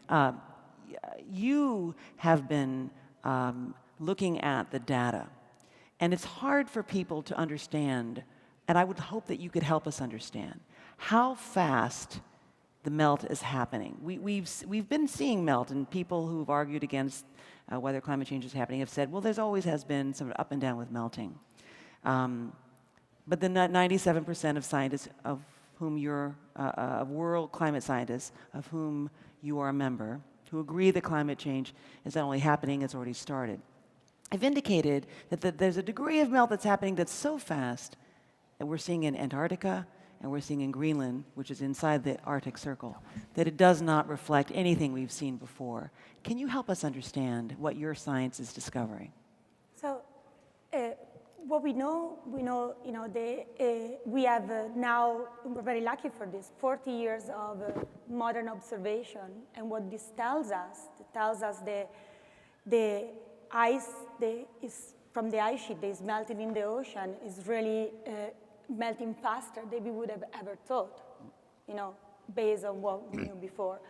And this is very important because it's not based on a short period, it's a relatively, long period. And we're seeing, and we know that things can happen very fast on our planet. We know that when in the past, when our planet was about, almost as warm as is, we are almost there, we are almost at the same temperature. The ice sheets melt a lot, and sea level was 5 to 6 meters higher. So we know we're kind of heading there. We don't know how fast this is going to happen because it's complicated to predict what the glaciers are going to do. But we know that this is happening, and because the observations are telling us, what we know for sure, for example, is that by the end of the century, we're going to have more than 1 meter of sea level rise, maybe 2. And this is like a big impact. You were saying before, it's hard for people to imagine. And so, for example, with 1 meter of sea level, you're going to have, it's going to change completely the coastal region, and so the continent are going to be completely different shape. And for example, it's going to have a big impact on infrastructure and on the coastal region, the people that live in the coastal region. And for people that are here, we don't think, displacing is relatively easy. But for example, 1 meter with about 1 meter of sea level, if we go, the San Francisco airport would be underwater. Oakland airport would be underwater, which means the Bay Area doesn't have any airport anymore. The main port here, the harbor, like LA and Long Beach would be flooded. And that's a big deal because about half of the containers that come to the US are from coming to those ports, which means that this will not affect only California, it would affect the entire US, the entire world, because we are that goes from here, and that's a big deal. And of course, as His Holiness was saying, the impact of this is going to be much tougher and hardest for the people, for the poor people, because we're going to have to displace a lot of population, and they're going to have to relocate, and it's not easy to change for the poorest people. And like, for example, sometimes they're going to have to leave their home, they're going to have to leave their country, and they may not have a country where to go. And this is, for example, the people in Bangladesh. Sea level there is going to impact millions of people, and it's going to be and I think that we really have to realize that what His Holiness and you were saying, that is really like they are going to be, the weaker people, the poorest, the kids, the elderly are going to be the people that are going to be affected more. And so we have to just really have compassion. You're not just talking about sea level rise, we're talking about warming that causes changes in terms of mosquitoes and disease changing. In other words, is there any doubt that large numbers of people will die if nothing is done? Well, I think that we're adding, the changes are going to be, I would say that there is not, because I don't see how, for sure it's going to have a big impact in terms of, we're going to have flooded region, and so you're going to have more disease, they're going to spread, it's going to be really, a very strong impact. We're going to have more extreme weather event. This is, we know that. We're going to have more floods, more drought, more extreme, weather, big heat wave. Now we had a heat wave, it's like just talking in India and in Europe, we have a big one. But those events will going to be impacting especially, the elderly people, the kids, and the young people, and the poor people. And, I think that, for example, we have, the drought that we have in California. Everybody has heard about this in the news. And what we know, it's been like a long period. And, what we know from the climate model, the model tells us that, this region is going to become drier in the future. It's going to be, and so this process are going to persist, which means that it's going to impact, the economy, and it's going to impact, all, the society, in the region. The Himalaya glacier, I think they're like a striking, evidence. But, because we are talking about ice melting in the ice sheets, and that's going to, a big effect is going to be on sea level. But of course, if mountain glaciers are going to disappear, we are observing that they are disappearing. The data tell us, they are decreasing, they extend. Now we have an amazing set of tools and observation. We're very lucky, and they're showing us that they are decreasing, and they're not just going to raise sea level. The biggest impact is they are a very important essential water supply for drinking and agriculture for a lot of regions. For example, the Himalaya or the Andes are like, I think, the best example of this, where it's really going to have a big impact. And so all those observations together, I don't think there is any doubt. I think that what we have, respect to what we used to have, is that the science, climate change is solid, is mature. What we have now, we have observation that show us the changes are occurring. They are very big, very large, and we should just, we should worry about, because they're going to have like consequence. And they may not happen super fast, but they're very easy also to mitigate, to find a solution. I think this is the time to say, we know that we are causing those changes.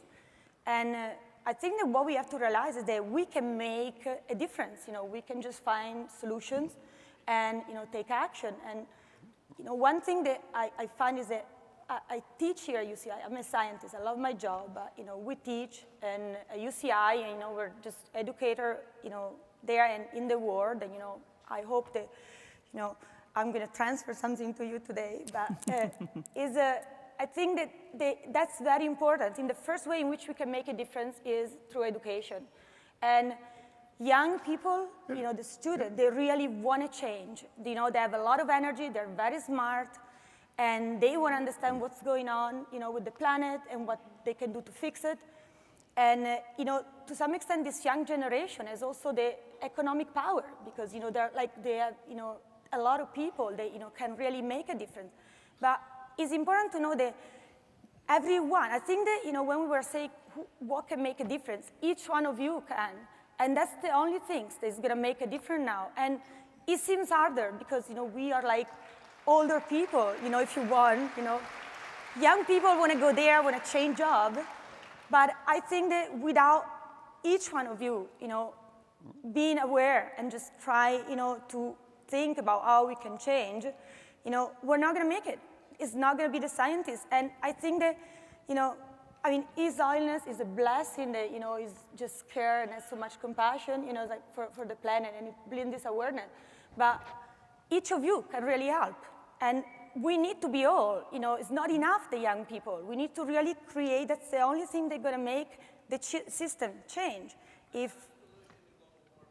Good. Well, we'll look to talk to you later about it. That'd be great. Well, We'd love to have a solution. Keep going. Yeah, and so I think that this is really, this is really key, because we have, if you wanted to switch from, I think that we should, we have to switch from an economy that is dominated, by oil and coal to one that is, take advantage of all the clean energy. And we can do. There is a lot of technology, and there is a lot of knowledge that we have already. We need more, but we have to work. We have to invest energy to work on this, and I think that that's really key. But is at the same time, it's an exciting time, because we have in front a lot of innovation, a lot of. I tell the student, you should think about which job you can come out with that is going to make you. Help, have compassion for your planet, and also give you an opportunity. And this is what it is. We're going to have new jobs. We're going to have new ways, to help our planet. So we just have to work and look for it. The window is very short, if Dr. Ramanathan is right, 35 years, you said. So we're really looking at 2040, 2050, 2045, 2050, when you think that we're really going to start to see really even increased dramatic changes. You've been talking about a scenario for the end of the century, so this is kind of a rise in this direction, and it's going to start to, there's not a lot of time. Cool. So then let's go to you, Mia, because Mia, you are someone who has been a successful activist. You've caused a lot of students to come together, to work for justice. It sounds as though the mood of the panel is this is a moral, this is a justice issue, a life or death issue for some communities, and it's also a financial issue.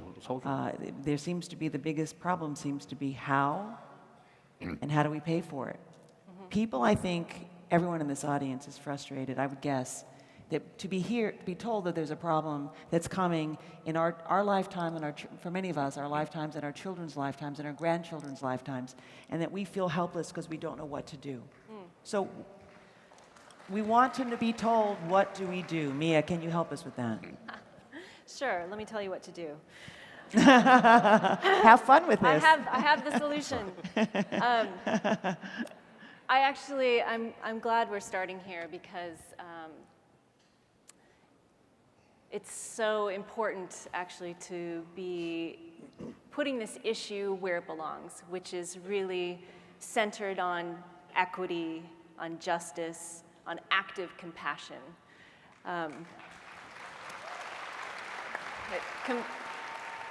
We know that compassion is not a neutral state. It's not a state of passiveness, of watching. It's an active state of courage, of fighting for dignity, and fighting for what we care most about in our hearts. And I actually today have a message. I mean, it's important to start with the science. It's important to start with what we know. And I think that we talk so much about this issue, about this crisis, from the point of view of the disaster, the impending disaster. And I know how important it is to understand that, but I don't think that is what is motivating people to act. I think what is motivating people to act is the opportunity that we have to rebuild our communities, to rebuild our relationship to people and the planet. And so I have a message of hope, actually, and that is, from my experience of organizing for the last 25 years with communities who are already living with the root causes of the crisis. There is the impending sea level rise, and heat waves, and fires, and also the impending economic impact, where energy prices are getting higher, where housing is getting scarcer. But there are people who have been living on the front lines of the fossil fuel impacts for decades, for centuries. People who've been living next to mines, who have been living next to railroads that blow up with oil trains, people who live next to refineries, whose kids are suffering from asthma at the highest rates in the country. And my message of hope is actually, it is where people who have been organizing on the front lines, who have been literally putting their bodies on the lines to stop the impacts of the extractive industry. It is where those people who have been organizing for centuries and for the last decades, where the solutions for our new communities are coming from. So I think that's the most important thing for me, is that the climate justice fight here in the United States and around the world, it's not just a fight against the ecological crisis of our time. It's not just the fight against the impacts. It is a fight for a new economy. It is a fight for a new energy system, for a new democracy, for a new relationship to the planet and to each other, a new relationship to land, to water, to food, that puts equity at the center of, and it's a world where people's lives actually matter, where the dignity of our lives actually matters. And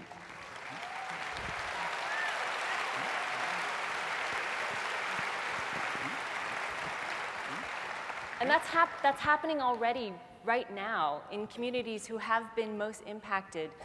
They are the ones who are envisioning, who are creating the resilient communities that we need, who are creating the solutions that we need, because it is coming from a place of compassion, it's coming from a place of deep recognition that we have a dream that's bigger than the crisis that we're facing.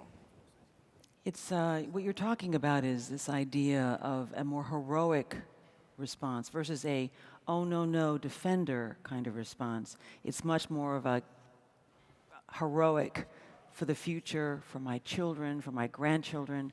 I want to be one who stands up so that so they don't have to reflect, what did you do, Grandma? That's right. What did you do to help? Why did you do anything to prevent this from happening? To be the hero. So, and it's terrific to hear that there are these communities that are guiding us. But I think we also want, in addition to those heroic communities, we all want to be the hero. We all want to know. And it's don't tell me, Dr. Ramanathan, that I've got to change my light bulb. Tell me something much more. I mean, tell me what do we do? You have this huge audience. What do we do? If what you're saying is true, what do we do to actually have an impact, be the hero? There are many things each of us can do. The first thing I wanted to point out is that while the changes will be drastic 30, 40 years from now, because of the pollution we are putting today. So the action on cutting down the pollution has to start now. Right. And some of the simple steps is one of the biggest source of greenhouse gases is transportation. So just buying locally produced products would go a long way.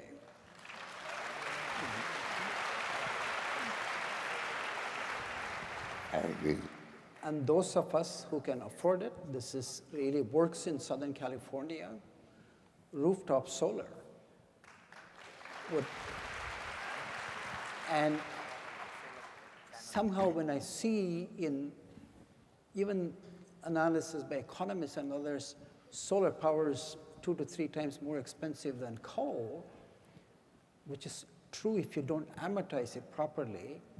I have a rooftop solar in my house that would pay itself in another 2 years. I've had it for 5 years. And it's warranted for 15. So I'm making money the last 7 years. So But the issue is capital cost. It's the same thing as a woman in a village in India. There are clean cook stoves, and we have done that. But the problem is, it's $80 for her, which is 6 weeks of her paycheck. That's exactly what my solar was. It was 6 weeks of my paycheck. It took me till I was 60 before I could do this. So the solutions are available. And the third is building is one of the main source of, of power consumption. Buildings. Shutting down your refrigerator when you don't need it, shutting down your lights. And if I may announce this, we are sitting in the University of California, Irvine. This UC started a pioneering step. Our president, Janet Napolitano, announced the entire 10-campus UC system would become carbon neutral, 0 emissions for buildings and this.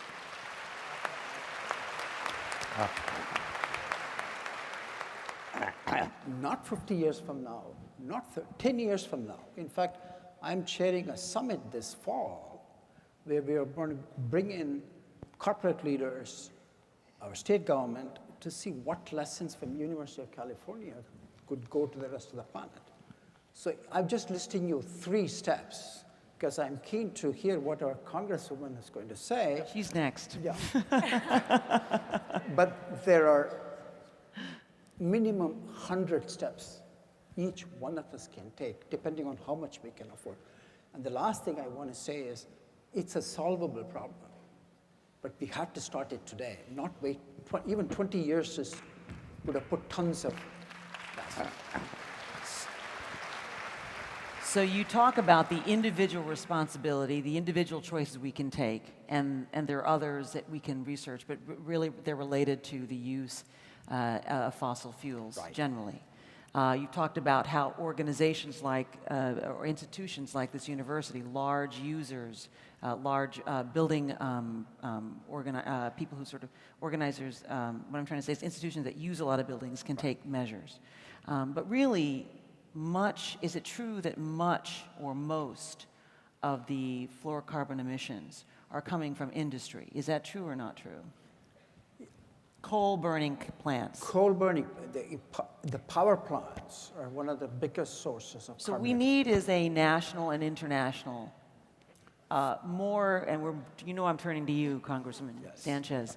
If the majority of this pollution that is radically threatening the future of humanity, as has been discussed here, and is moving closer and closer before 2050, and raising our oceans by a full meter by the end of the century, is all coming, as we are hearing, 97% of the world's climate scientists all agree that that's occurring.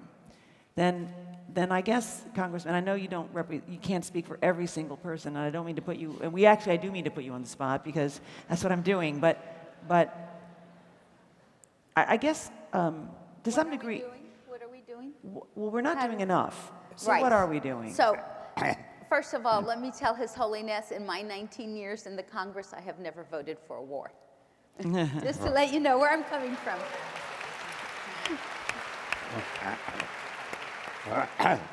And I sit as the woman to reach the highest perch on all military issues in the Congress in its history. So I have a really interesting perch from which to see all of this. And believe me, we have models in our Defense Department about the conflicts of the future. And there are 2 things that we model in particular. One is fresh water. And the war that will happen, the wars or the conflicts that may happen over fresh water. And I'm so thrilled to have UC Irvine here in Orange County because they have been helping us on patterning the fresh water issues of the world. So there's so much synergy that goes on. The second area of conflict that we see is the displacement of people due to the rising sea levels. Bangladesh, Vietnam, I represent the largest Vietnamese population outside of Vietnam in the world. And you don't think that we don't take a look and figure out where are these people going to go? What if they have no country left? What if Bangladesh's completely underwater. How do you think that's going to affect us?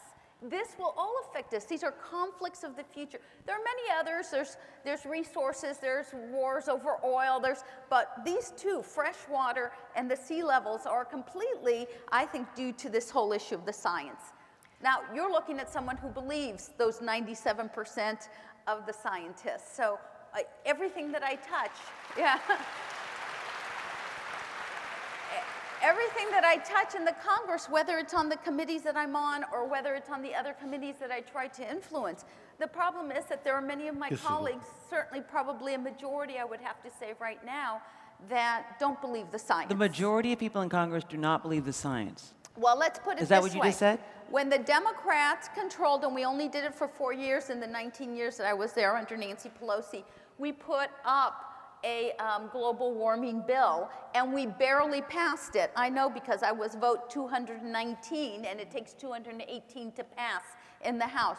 But when we sent it over to the Senate, it was not able to pass. Is there a reason why they don't believe it? Because it would be very, very, very, very expensive? Well, because it would change. Whenever you have change, there are people who view the winners and the losers, right? You have a dislocation also. So you have, whenever you change things up, you have people who've been doing the same thing over and over the same way. And then you change things, and so they may lose power or money or influence or whatever it is that's happening. So these people want to keep the status quo to a large extent, and people who want to change, I mean, it's never given, it's always a fight. It's always a fight to change the status quo. So we begin with you. We do begin with the students. And we begin, first and foremost, I believe, with education. If we really have the ability to educate people and tell them what's going on, you can do something about what's going on. When we look at the world, and we look at the education levels, we know the thing that influences most the family and what's going to happen with it is the education level of the mother. Of the mother. That's why we spend our money educating girls around the world. Think about that. So education, you know, that we need science.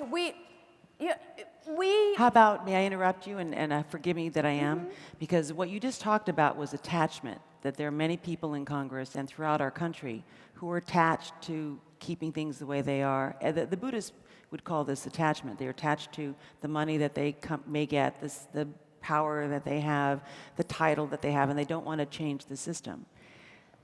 There is this dilemma of the clock, which takes which means that we don't have time to wait for generations to come. So the question, I think, if we're coming closer, the vise is moving tighter and tighter, is it fair to say that you need, I guess the word is to have the, to have so many Don't get people, rid of me. no, to have so many people, what you need is political will. Political will. And we have seen those fighters that we have in the Congress that do have political will, but we need. But what I mean is, you to get political will, they need you. You know, we need you. We need you. You know, most people don't realize, for example, one of the specialties I have in the Congress is nuclear proliferation and non-proliferation. Okay, I'm always pushing to non-proliferate, meaning, you know, how do we eliminate nuclear weapons versus making more nuclear weapons? Now, the other side, and I'm in the minority, right? The other side, I believe at last count we had enough nuclear weapons in the world, I think, to blow up the world about 23 times. They want to build another set. But if you think by definition, after you blow up the world once, why do you need even the other 22, right? And this is money. These are real billions and billions and billions of dollars. So, you know, having the political will to stand up and say, we need to be disarming.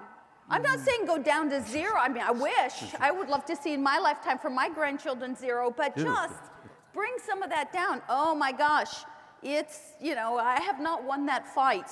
So to interrupt then, again to say, what can people do to give people who are in charge the political will? What gives them the ability to make a choice not because of attachment or these other issues, but make the right choice. Because one can argue people don't want to believe the scientists because they don't believe the scientists because they're not knowledgeable about the science.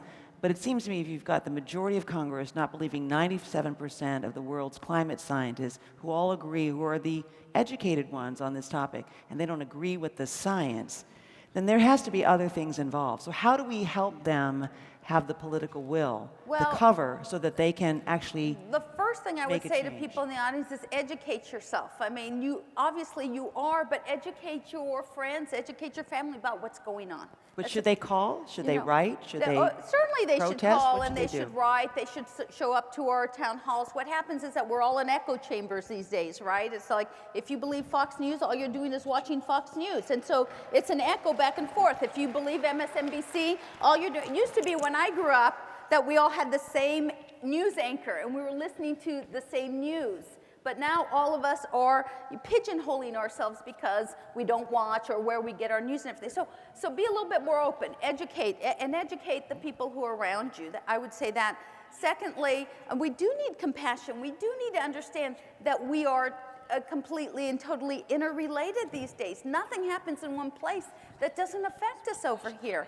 And third, my gosh, if you can vote, register and vote. Listen to the candidates. Do something.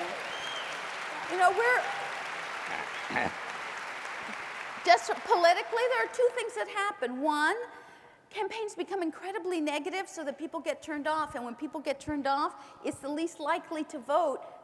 That's you guys most of the time, by the way, you young people in particular, because you don't want to put up with all the negativity, and so you don't go and vote. The people in power, they know that they can go and vote and they can keep their power. See, you're giving away your power when you don't go and vote.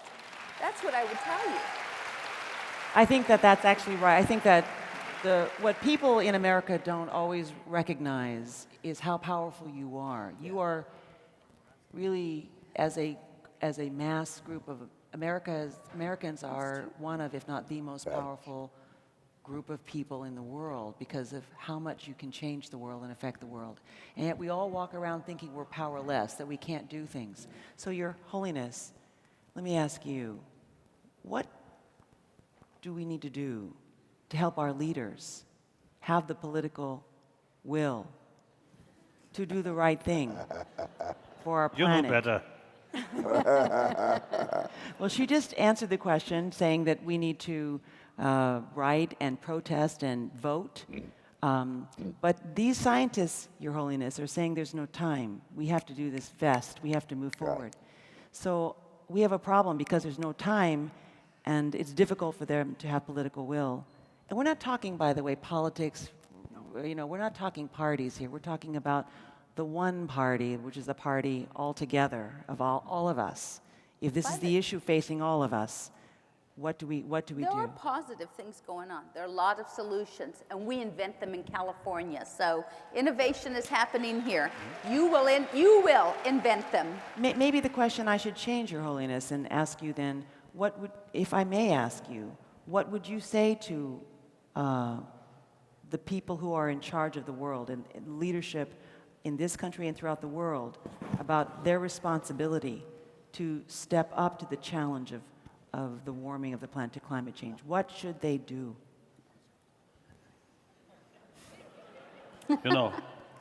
I think in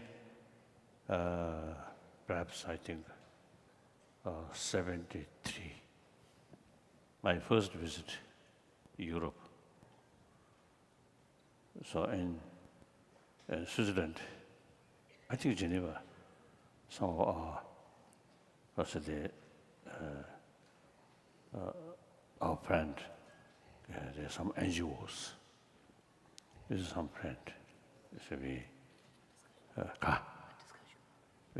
just casual talk.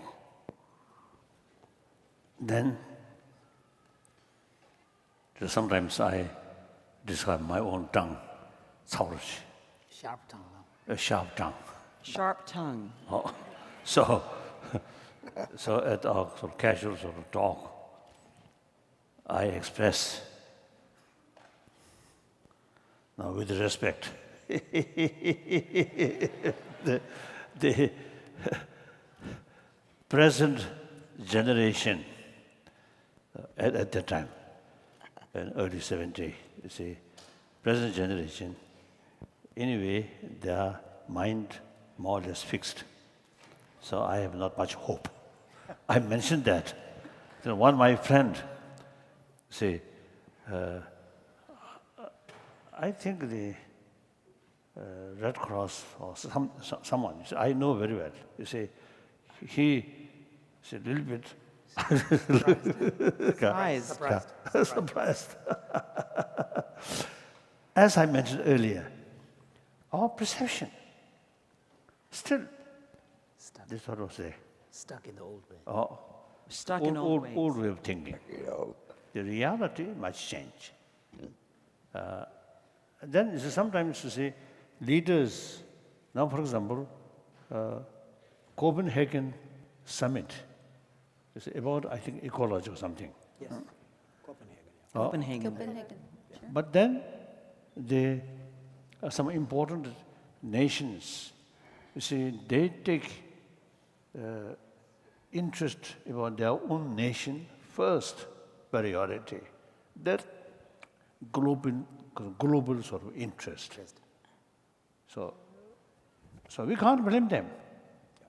They have the responsibility to look after their own nation. But judging from humanity's level, then they should take because of the global interest first, then national interest.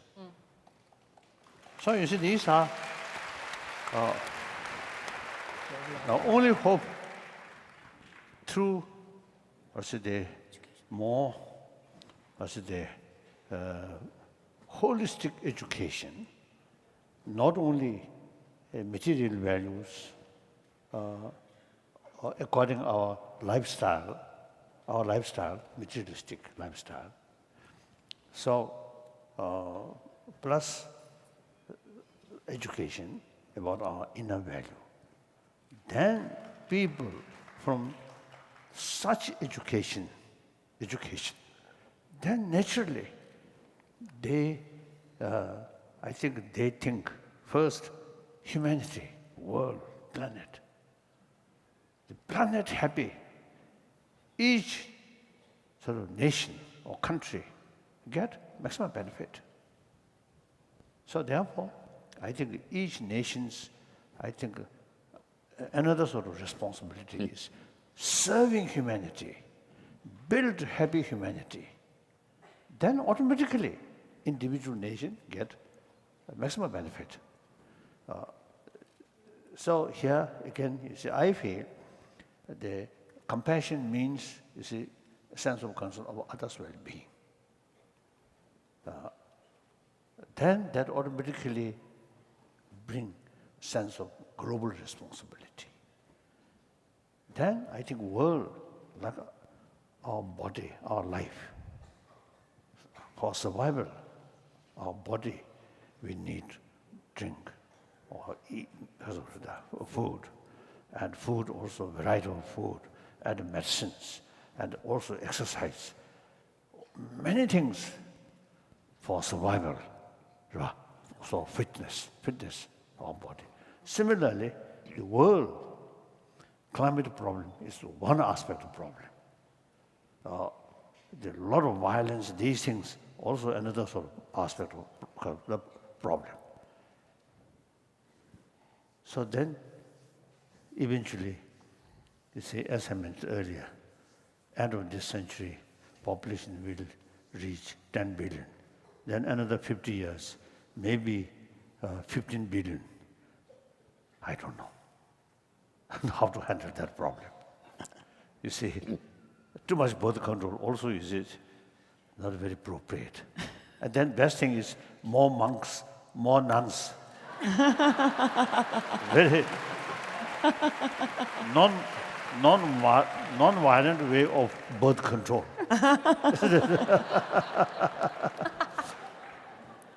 Then you see the warming, I believe, you see the whole galaxies, different galaxies, their position.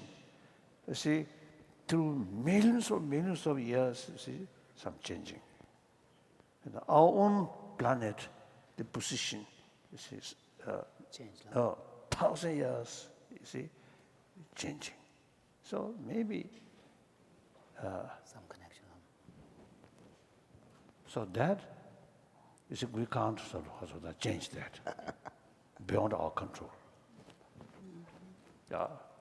But then some portion, definitely, according to these experts, mainly scientists, you see, as you see, all mentioned, you see, our own action made some contribution like that.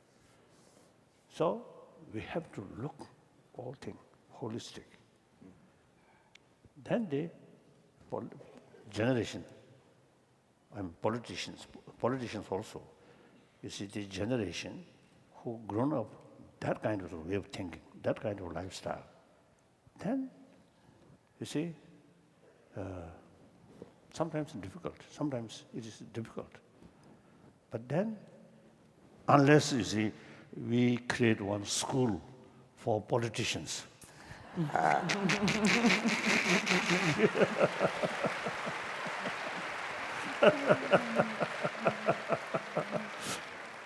So you see, I think the present sort of the world,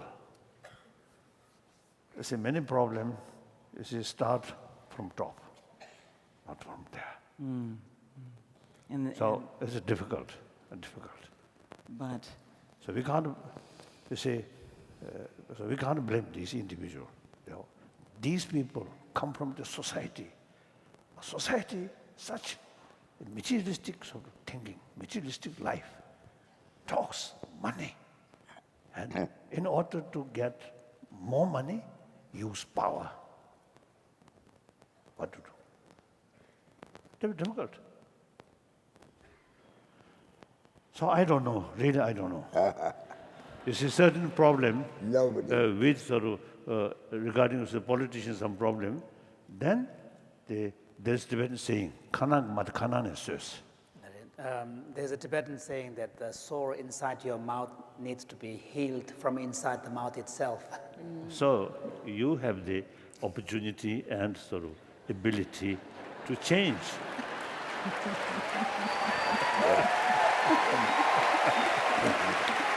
And you, sir, have your heart in the right place. We have only a few minutes more left. I know that you wanted to say something, Regent Bloom.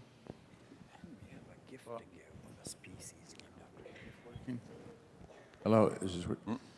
I think there's one thing we haven't talked about. We can do 100 different things here, but if China doesn't get its act together, it's not going to matter. And and there are useful discussions going on, and the Chinese, I think, now see when you have a city like Beijing where you can hardly walk around because the air is so bad that they're making an effort. John Paulson, who used to be Secretary of Treasury, has been over there with negotiations after negotiations. But if we don't do something about China, which is still opening a new coal plant virtually every week, we're not going to get anywhere. Now, the new coal plants are better, but they're not good enough. But in terms of, in this country, in terms of hydro, in terms of wind, in terms of solar, there's a lot more they can do. And these are good businesses, and they're not just because they're good for the planet, they're just good businesses to be in. I think the EPA standards that my wife, Dianne Feinstein, had something to do with for California has made a difference. But I don't know that we can move fast enough. I've been looking at those Himalayan glaciers for a lot of years now. But I can tell you about the mountains. They don't look any older. Some of us do.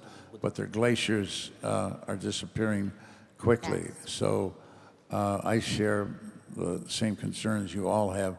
But there are opportunities. But I understand what Loretta's up against. It's easy for us to talk about wanting to change here, but if you're from a state like Kentucky where all you do is turn out coal, then you say, well, quit turning out the coal. What do you tell the people to do with their lives?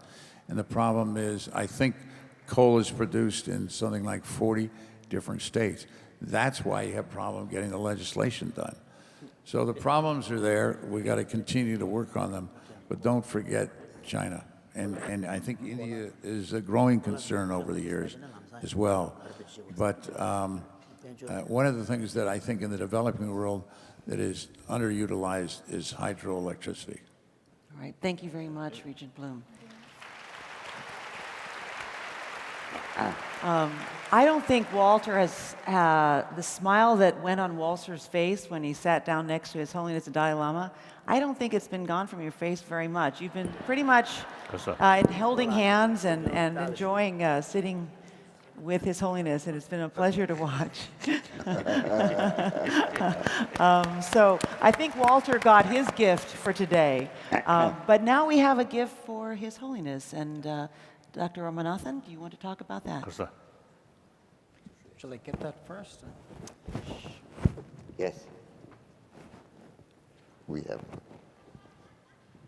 present for you, sir. Oh. Oh, I have to stand up for that. Oh. No, you. No, you can sit down. You sit down and I stand up. Two guys with bad knees. We're making them down. I need your help. Okay. All right. Yeah. Here we are. So this is a gift from the University of California, San Diego, Scripps Institution of Oceanography. We have world-famous biologists, marine biologists. They go to the deep ocean and identify new species and name them after, well-known scholars and leaders. They have identified.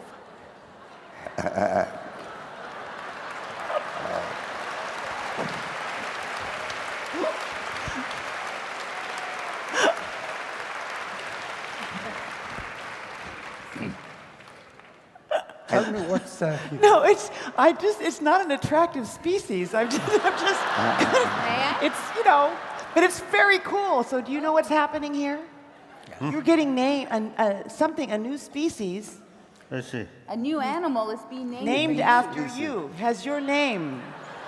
This animal is your name now. Yes. What is it called? There is a reason for choosing this particular species deep in the ocean, living away from the sun. Species like these are the ones which give more back to the planet than they bring in. His Holiness has done exactly that throughout his life. Yes, he takes very little and returns in abundance. So, do you want to add anything else, Walter? No, I think said it beautifully. So we have named the species Sirso Dalai Lama.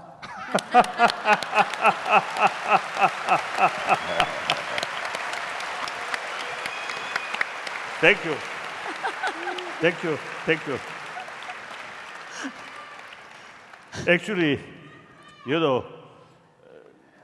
since my childhood, some sort of insect, like ranya, scorpions, I can touch. Many people frightened. And a snake also. But the caterpillar, I cannot.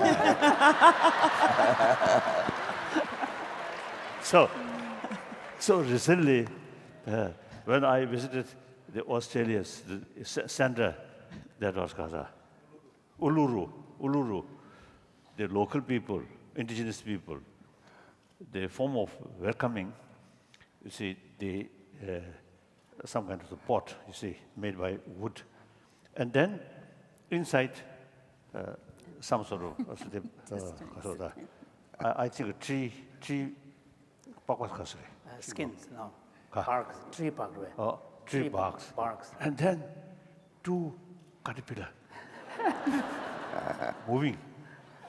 This is supposed to eat. I really very much afraid. Then I expressed, you said, very much thank. Then give back, they eat.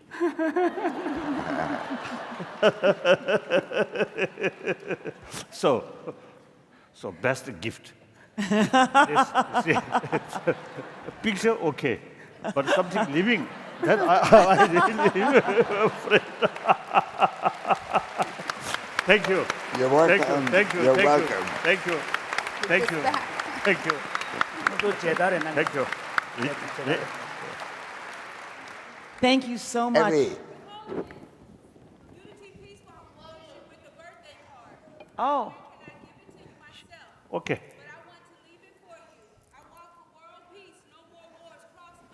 All right. Okay. Thank you so much. Come. Let she come. 가렸어. No, you can't. Thank you very much. Thank you very much. Thank you very much. Thank you. Thank you. Thank you, all of you, for being here for His Holiness's birthday. And as usual, what happens is that while it's his birthday, we are the ones who got the gift. Thank you so much for being here.